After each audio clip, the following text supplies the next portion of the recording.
Biscuit company का नाम नहीं लेंगे। दो बड़ी कंपनियां जिन्होंने पिछले महीने अपनी सालगिरह सेलिब्रेट की, अपनी जीत का जश्न मनाया। इनसे जब पूछा गया कि ये जश्न किस वजह से मना रहे हैं तो जवाब दिया कि पिछले 4 महीनों में पाकिस्तान में इतना बिस्कुट कभी सेल नहीं हुआ जितना अब हुआ है। रिकॉर्ड सेल हुई हमारी, इसलिए जश्न रखा गया है। ग्राउंड रियलिटी को जानने के लिए जब सर्वे किया गया, दुकानदारों से बात की गई कि क्या ये हकीकत है, तो तकरीबन का जवाब एक ही था। दोपहर के वक्त अक्सर मज़दूर खाना नहीं खाते या फिर जो रेहड़ी लगाते मैकेनिक वगैरह, ये लोग दोपहर के वक्त खाने की बजाय शाम में एक कप चाय और 10 रुपये या 20 रुपये वाला बिस्कुट लेकर खाते हैं।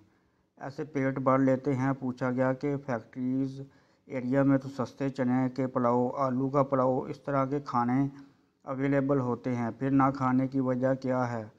दुकानदारों का कहना था कि सिर्फ आलू का पुलाव की प्लेट भी 200 की मिलती है और 50 रुपये में मज़दूर चाय बिस्कुट से पेट भर लेता है। ये है बेबसी की सिसकियाँ आहें, इन हुक्मरानों के गले का तोक। रोज़े महशर ज़रूर बनेंगे जो भी इस जुल्म में मुलव्वस रहा है।